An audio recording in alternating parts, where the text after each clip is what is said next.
గారు ఒక 10 ఎకరాలు శిఖం భూమిని ఆయన అప్పుడు తెలంగాణ వచ్చిందన్నటువంటి దుఃఖంలో ఉన్నాడు పాపం.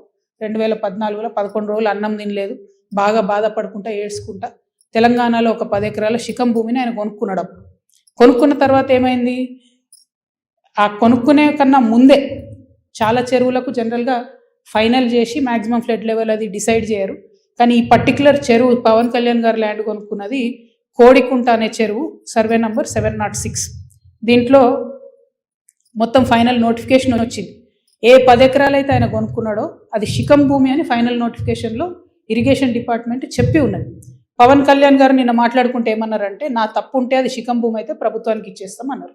అయితే ఈయన రిజిస్ట్రేషన్ చేసుకునేటప్పుడు ఎన్ని తప్పులు దొరికాయంటే, అందులో ఓన్లీ 3 ఎకరాలే శిఖము, మిగతా 7 ఎకరాలు మాగాని అని రాసింది. కానీ అది తప్పు.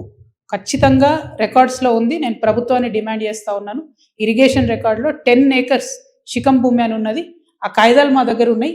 కానీ ప్రభుత్వం దగ్గర ఆల్రెడీ డేటా ఉంటుంది కాబట్టి మీరు చర్యలు తీసుకోవాలని డిమాండ్ చేస్తున్నాను. పవన్ కళ్యాణ్ గారు నేను అడిగేది ఏంటంటే, మీరు వాపస్ ఇస్తా అన్నారు కదా, వాపస్ ఇచ్చేసేయండి. మామూలు రైతుల దగ్గర తీసుకున్నప్పుడు కాంపెన్సేషన్ ఎట్లా ఇస్తారో గవర్నమెంట్ మీకు కూడా ఏ టీడీఆరో ఏ పైసలో ఇస్తారు.